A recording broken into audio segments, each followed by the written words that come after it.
Magandang araw. Si Ding Dong Dantes po ito. On the way na po ba to the evacuation center kasi may banta ng pagbaha sa inyong area? Remember, SMS para hindi maging hassle ang paglikas. S for switch off. Siguraduhin na nakasara ang main switch bago umalis ng bahay. M naman, mag-ingat sa manholes. Kung baha sa dadaanan, extra ingat kasi baka mahulog ka sa imbornal nako.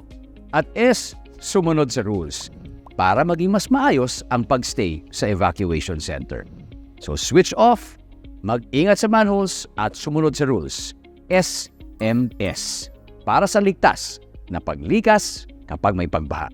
Dahil #panatag ang may alam.